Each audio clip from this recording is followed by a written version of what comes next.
안녕하세요. 김성길 목사와 함께하는 예수님 이야기, 이 시간 제4단원의 305회가 되겠습니다. 이 시간에는 소리 지름과 심리 치유라는 제목으로 말씀을 좀 나눠보려고 합니다. 자, 본문 말씀은 마태복음 9장 27절로 31절 동일합니다. 같이 한번 읽어보죠. 예수께서 거기에서 떠나가실새 두 맹인이 따라오며 소리 질러 이르되 다윗의 자손이여 우리를 불쌍히 여기소서 하더니 예수께서 집에 들어가시매 맹인들이 그에게 나아오거늘 예수께서 이르시되 내가 너니 이 일 할 줄을 믿느냐 대답하되 주여 그러하오이다 하니 이에 예수께서 그들의 눈을 만지시며 이르시되 너희 믿음대로 되라 하시니 그 눈들이 밝아진지라. 예수께서 엄히 경고하시되 삼가 아무에게도 알리지 말라 하셨으나 그들이 나가서 예수의 소문을 그 온 땅에 퍼뜨리니라. 아멘. 자, 이 본문 속에서 이 두 사람이 예수님을 따라오면서 막 소리를 지릅니다. 그 소리 지르는 데 대해서 예수님께서 반응을 하셨죠. 그래서 예수님이 집에 들어가셨을 때까지 따라오면서 소리 지르니까 예수님께서 그들에게 말씀하셨죠. 내가 이 일을 능히 이 일을 할 줄 믿느냐. 네. 그래서 이 소리 지름에 대해서 우리가 지난 시간에 살펴봤습니다. 그래서 먼저 하나님과의 관계에서 부르짖는 기도, 물론 마음에 부르짖는 소리도 필요하지만 또 외부적으로 부르짖는 기도가 어떤 중요한 역할을 하는지를 우리가 살펴봤습니다.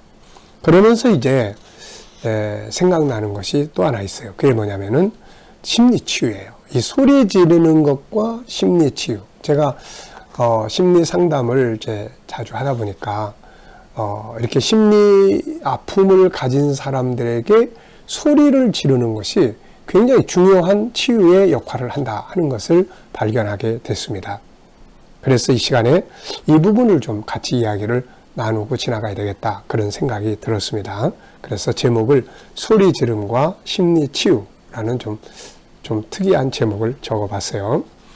자, 우리가 꼭 알아야 할 것은 큰 소리로 소리를 질러 기도하는 것이 하나님과의 관계에서 은혜 받고 응답 받고 능력을 받는 중요한 도구일 뿐 아니라 심리 치료에 아주 중요한 역할을 하게 된다는 점입니다. 우리는 성경에서도 이러한 말씀들을 우리가 찾아볼 수 있어요. 저는 심리치료를 연구하면서 일반 사회적인 심리학에 대한 부분이나 치유에 관한 책들을 많이 읽어봤습니다.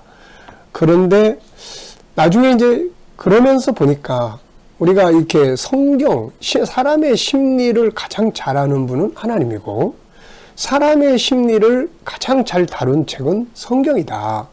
그래서 이 성경은 심리치유에 있어서 가장 중요한 전문 서적이다. 전문적인 책이다. 이렇게 저는 생각을 합니다. 그래서 성경에서 이 마음이라는 심리, 마음이라는 단어를 찾아보니까 엄청나게 많아요. 이게 뭐 영혼 이런 보다도 마음이라는 단어가 훨씬 더 많아요. 한 1500개 이상 이렇게 나타나는 것 같아요. 그만큼 사람의 마음을 다루는 것이 바로 성경이라는 것을 우리는 기억을 해야 됩니다. 그리고 사람의 마음을 지으시니, 사람 속의 심령을 지으시니가 하나님이시기 때문에 사실 사람의 마음을 가장 잘 알고 치유할 수 있는 분이 하나님이라는 거죠. 그래서 근데 우리는 보통 기독교는 뭐 영혼만을 생각을 하고 심리치료는 사회에서 다루는 것이다. 이렇게 생각을 하는데 아닙니다, 이게. 사실 알고 보면은 성경만큼 심리치유의 전문 서적이 없고 하나님만큼 사람의 심리를 잘 아실 수 있는 분이 없거든요. 그래서 성경을 통해서 하나님의 역사하심을 잘 통해서 우리의 영혼뿐만 아니라 심리의 마음의 치료도 얼마든지 더 효과적으로 할 수 있다는 것을 꼭 기억해 두시기 바랍니다. 자, 그래서 그 중에 이 소리 지르는 것이 마음의 사람의 심리에 어떤 역할을 하는가를 보여준 말씀이 있는데요. 그게 이 두 곳에 있습니다. 하나는 시편 62편 8절에 보면 백성들아 시시로 그를 의지하고 그의 앞에 마음을 토하라. 하나님은 우리의 피난처시로다. 하나님 앞에 마음을 토해내라고 이야기를 해요. 토해내는 거예요.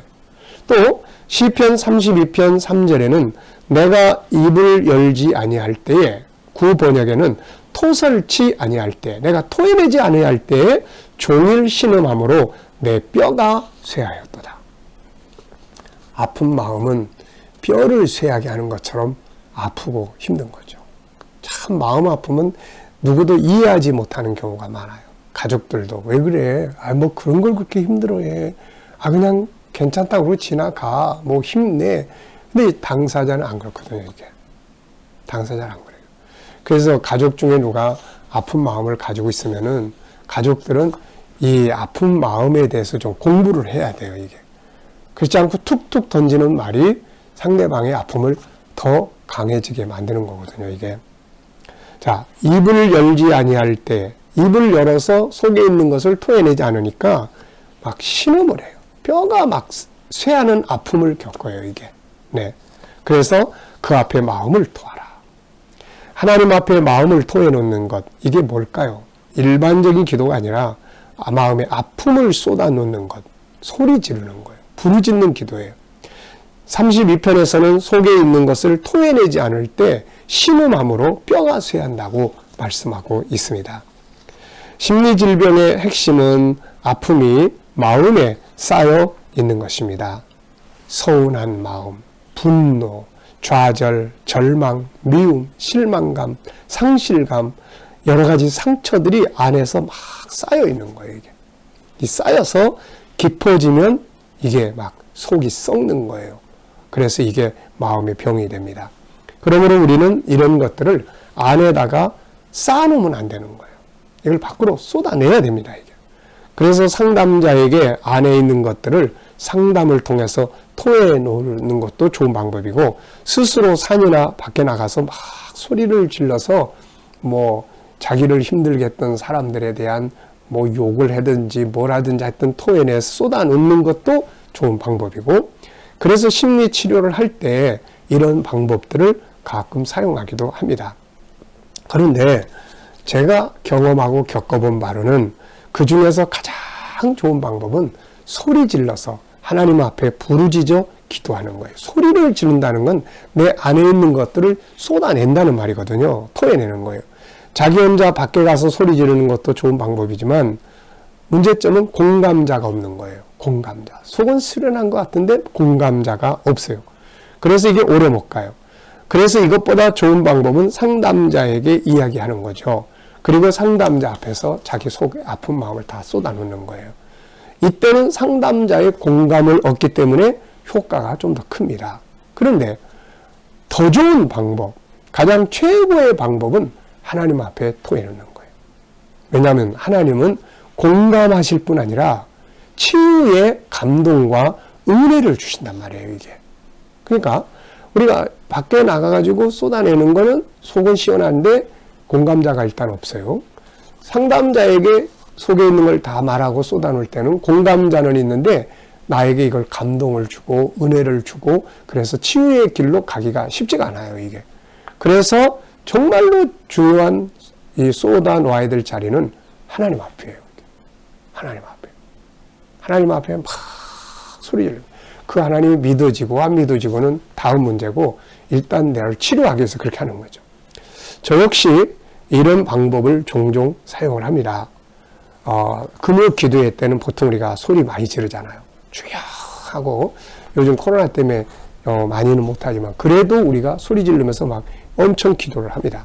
이때 성도들이 기도하게 하기 위해서 부르짖기도 하지만 어떤 때는 저의 아픈 마음을 치유하기 위해서 막 소리를 질러서 30분, 1시간씩 막 소리 질러서 기도를 하게 되는 거예요.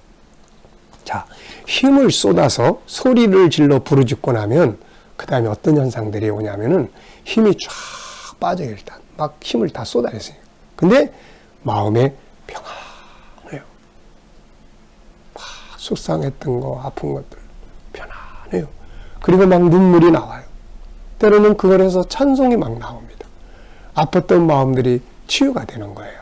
그리고 결국에는 감사, 나에 대한 회개, 주님 죄송해요. 막 이렇게 되는 거죠, 이게. 그래서 저는 마음에 아픔이 쌓이면 소리질러 부르짖는 기도가 얼마나 효과적이라는 것을 저는 잘 알고 있습니다. 자, 여러분, 살아가다 보면 마음이 아플 때가 많이 생기죠.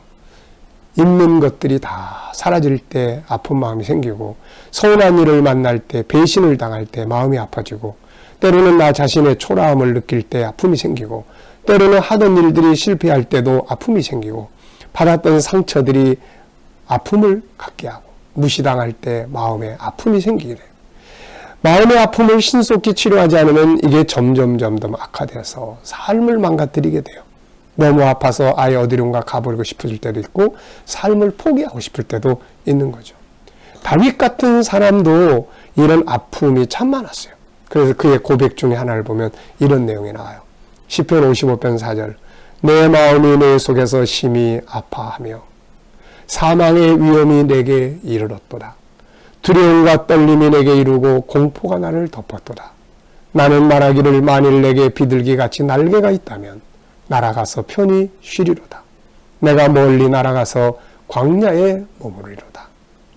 얼마나 아프고 마음이 힘들었으면 날개만 있다면 멀리 날아가고 싶다고 고백하고 있을까요? 제가 이 내용을 볼 때마다 옛날에 생각나는 분이 한 분 계세요. 신학교에서 강의할 때 신학생 중에 목사 사모님이 있었는데, 그분이 어느 날 상담을 요청을 하고 그런 이야기를 해요. 자기는 이제 자식이고 뭐고 다 그냥 귀찮고 다 내려놓고 그냥 어디론가 가버리고 싶다고. 참, 부모가 자식을 다 포기하고 어디론가 가버리고 싶다고 할 때는 번아웃, 지쳐버린 거죠. 이제 바로 아픈 마음이에요. 다윗도 바로 그런 상태가요. 내게 날개, 비둘기같이 날개가 있다면 날아가서 편히 쉬리로다.